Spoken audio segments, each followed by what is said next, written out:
gourmet tuyo. So, ano bang kailangan natin? Yan, tuyo, syempre. And of course, bago natin yan gawing gourmet tuyo, we have to fry this one. Ayan na.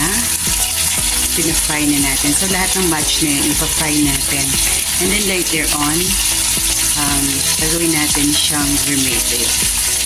Kung gumawa ng gourmet tuyo, kasi nga, ang tagal nang nagre-request ng mga bata at si Daddy. And since I have more time na sa bahay, so I decided to make one for them. So, see you sa aking ibang vlogs or clips.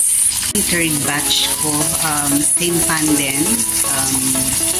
Nakaluto na ako. Bali, ang pin-prepare ko is half kilo ng tuyo para gawing gourmet tuyo siya. So, meron na akong naluto na iba. So, yan, dinidrain ko lang siya para at least maubos yung mantika niya para pag inalis ko yung kanyang kaliskis later at saka kaliskis and the head and the tail. Mga ingredients natin, the tuyo, half kilo, olive oil, corn oil, bay leaf, peppercorn, paprika, the garlic and the vinegar. Alisan natin ng scale ng head. And then the tail, alisin natin yung scale niya.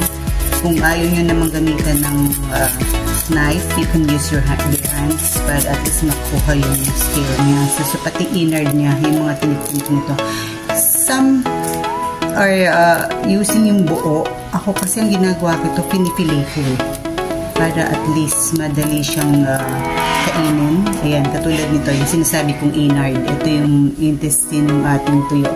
So, hindi ko siya ilalagay ng buo. Ang gagawin ko is, I'm going to fillet it. So, ano lang natin, kunin lang natin yung mga kaniyang meat, ialis doon sa ating tinik. Ayan, so alisin mo lang yan. Yan, yung tinik. So, yan na yan. So, pinifillet siya. Tiyagaan lang talaga. So, ayan na siya. So, alisin mo lang yung mga tinik. And then, yan. So, lahat niyan, yung half kilo na yan, ganyan ang gagawin ko. So, again, see you. Ayan siya. With the scale, cut the tail, and then the innard. Ang kanyang i-ano. Ito yung kanyang dito, intestine ng ating. Then, cut mo lang. Usually ako ganyan ang ginagawa ko. Para at least makuha yung buong meat ng tuyo.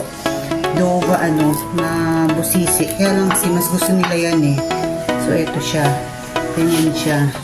Parang, kasi kung hindi mo siya ikakat, meron pa siya matitirang mga tinik-tinik. So, ayan na siya. So, yan lang. I-fillet mo lang. Yan, mabusisi lang talaga siya. Kaya lang, for the love of my, sa aking mga junakis, kasi request nila yan. So, ayan na siya.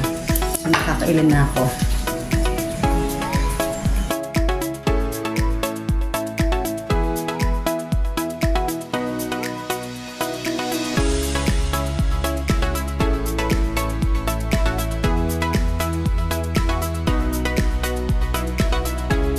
Isan ko na siya ng kaliskis, tinik, ulo at saka ng buntot. So, sabi ko nga, ayoko ng buo kasi mas gusto nila yung parang fillet na siya. So, inisa-isa ko talaga yung mga tuyo na yan para alisin ang tinik. So, pwede na natin yung iluto at we'll start.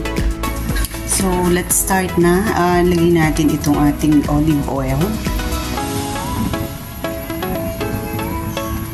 And then, the corn oil.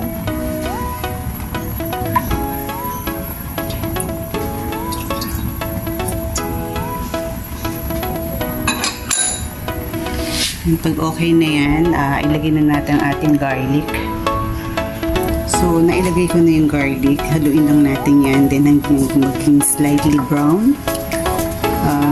Hindi ko siya kinrush. Gusto ko siya ng slice. para at least kahit paano magandang tingnan. So, ayan siya. Hanggang hintayin lang natin maging slightly brown siya.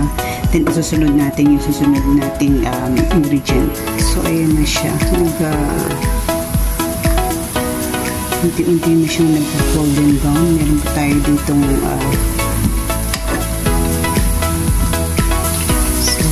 haluin lang natin. Then, pag medyo golden brown, slightly golden brown na siya, let's add the bay leaf.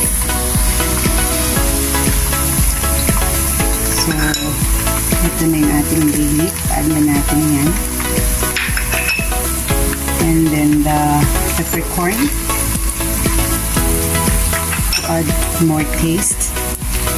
So, yan. Haluin lang natin yan.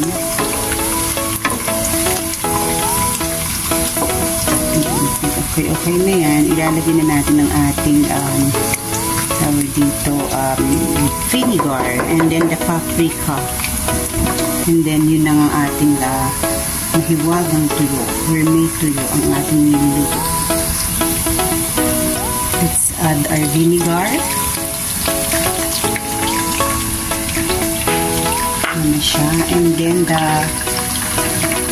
paprika. Hindi si paprika. Hindi kasi ako naglagay ng siling labuyo instead of siling labuyo add na lang paprika. So, pag okay na, pwede na natin i-add ang ating filet tuyo. Yan na siya. Yan na siya kalami. So, ayan. Yung ibang ginagawa nila, buo na tuyo. Pero ako kasi, pinipili ko siya. So, dami lang haluin natin to, and then later, ilalagay na natin siya sa jar. So, ayan na ang aking version ng gourmet tuyo. Akong mag-prepare ng gourmet tuyo, and here is the final product or finished product natin. So, ayan na. Dalawang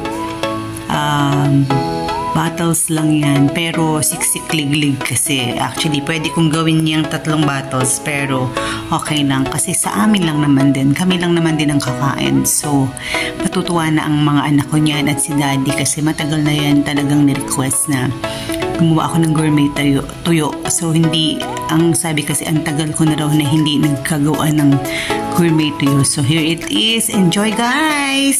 Enjoy mga anak at daddy sa aking gourmet tuyo.